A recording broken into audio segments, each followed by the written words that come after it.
बताता हूं आपको। देखो, जब भी आप कोई चीज के बारे में सोचते हो, आपका विचार मन के अंदर एक घर्षण से उत्पन्न होता है। घर्षण यानी दो चीजों का रगड़ना, घिसना, समझ रहे हो? दो चीज घिसते हैं अंदर अणु में, वहां विचार होता है। जब अंदर से ये रगड़ होता है तो विचार के अनुसार एक तरंग निकलता है। अगर विचार शुभ है तो तरंग शुभ निकलता है, विचार अशुभ है तो तरंग अशुभ निकलता है। तो वो तरंग जैसे जाता है वैसी चीजों को खींच के लाता है। दुनिया के किसी भी आदमी को पता नहीं है कि मेरे दुख के विचार ही बाहर जाके दुख को खींच के ला रहे हैं। घड़ी घड़ी हम 24 घंटे दुखी रहते हैं, मैं दुखी हूं, मैं परेशान हूं। उनको मालूम नहीं ये विचार तरंग के रूप में बाहर जाता है और दुख को खींच के लाता है। अब लॉ ऑफ अट्रैक्शन कहता है कि कोई भी वस्तु के बारे में आप तरसोगे, जितना तरसोगे वो इतना मुश्किल से मिलेगा। आपको आज ये बता दूं, आप जितना तरसोगे कि इसको मुझे पाना ही है, इसको मुझे पकड़ना ही है, और उसके पीछे रोओगे, दौड़ोगे, मेहनत करोगे, उतनी मुश्किल से मेहनत करो तो भी मुश्किल से ही मिलेगा। आप ये समझ लोगे कि ये चीज मेरी है, कहां जाएगी? जब वो शांति से तृप्त होके बैठोगे, उसको पाने का अधिकार आपको आपके शरीर का तरंग दे देता है। उस समय वो चीज आपके जीवन में आता है। और आज की दुनिया सदा तरसती है हर चीज के लिए। आप जो चीज चाहिए वो मुझे मिलेगा ही मिलेगा, ऐसे तृप्त होके बैठे हो कि तरसते हो। आप ही बताओ, आप बताओ मुझे। शंकर के जीवन से हमको मिलता है। कैसे मिलता है महाराज? देखो, दक्ष प्रजापति की पुत्रियां हुई, 27 पुत्रियों को तो चंद्रदेव ने विवाह कर लिया। रोहिणी आदि जितने भी नक्षत्र हैं चंद्रदेव की पत्नी है, जो दक्ष प्रजापति की पुत्रियां हैं। एक पुत्री हुई सती, उसका मन शंकर जी में लगा।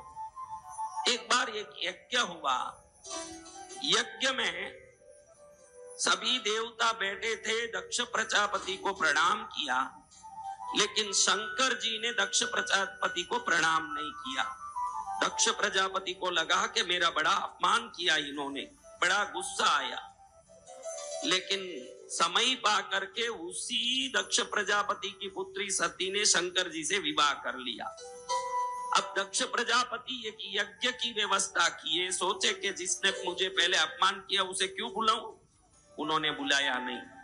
सती माता को मालूम पड़ा कि एक यज्ञ हो रहा मेरे पिता के घर में और उस यज्ञ में बुलाया नहीं जा रहा है, तो उन्होंने कहा कि मैं जाके मेरे पिता को पूछूंगी कि सर्वोत्तम सर्वेश्वर सर्वोपरि प्रथम पूज्य भगवान शंकर को क्यों नहीं बुलाया।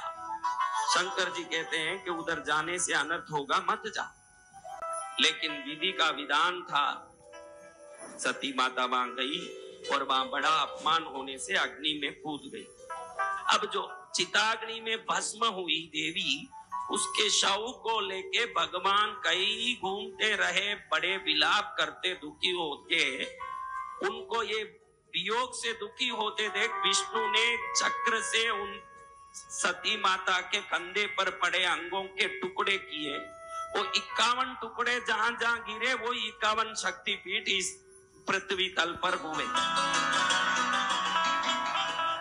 लेकिन मैं दूसरी बात आपको कहना चाह रहा हूं महाराज, कि ऐसे तड़पने वाले शंकर जी को अब ये सती पार्वती के रूप में जन्म ले ली है, ये मालूम नहीं पड़ेगा। त्रिलोकेश्वर को क्या मालूम नहीं पड़ता है कि पार्वती कौन है? अब बताओ कि जितने वियोग से दुखी हुए हैं शंकर जी, उस हिसाब से जैसे ही पार्वती जन्म ली और बड़ी हुई, तड़पते तड़पते खुद दौड़ के शादी कर ले मुझसे, मैं तेरे लिए बहुत तड़प रहा हूं, जाना चाहिए कि नहीं? हिसाब से क्या करना, क्योंकि को इतना वियोग का तड़प हुआ, कई हजार वर्षों तक कंधे पर उनके शव को लेके घूम रहे थे। इतने तड़पने वालों को जब मालूम पड़ गया कि भगवती अगले जन्म में जन्म ले चुकी है, जैसे ही कन्या हुई उसके पीछे पड़ना चाहिए था कि नहीं, तू ही मेरी सती है, तू ही मेरी अभी पार्वती बनी है, मेरे से विवाह कर, उधर जाके खड़ा होना चाहिए था कि नहीं? इस दुनिया में लॉ ऑफ अट्रैक्शन, आकर्षण की विधि को सबसे पहले किसी ने इस ब्रह्मांड में समझाया तो वो शंकर जी ने समझाया है कि आपकी वस्तु है तो वो स्वयं आने के लिए तरसेगी, आप मत तरसो। आप तरसोगे तो मुश्किल पड़ेगा, जब आप तरसोगे तो वो चीज दूर होती जाएगी। अब शंकर जी तो बिल्कुल योग में बैठ गए। देवता विचार करे कि शंकर जी तपस्या करेंगे तो एक पद्मासुर आदि का, सूर पद्मादि का वध कौन करेगा? तो उल्टा कामदेव को भेजे, शंकर जी पर बाण छोड़े, उसमें भी कामदेव को ही भस्म कर दिया शंकर जी ने, कोई प्रभाव नहीं पड़ा।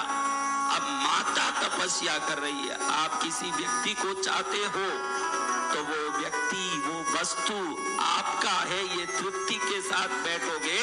जब आप शांत हो जाओगे, अब वो व्यक्ति या वस्तु आपको पाने के लिए तरसेगा। यही पार्वती का तप है।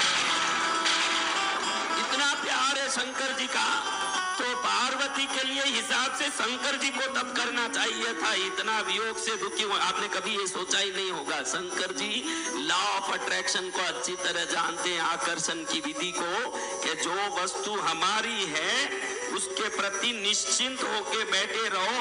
अब निश्चिंत होने का तरंग जब बाहर जाएगा, जिस व्यक्ति या वस्तु के लिए आप निश्चिंत हो गए वो तरसने लगेगा अब आपके पास आने के लिए। अब पार्वती ने तपस्या शुरू कर दिया।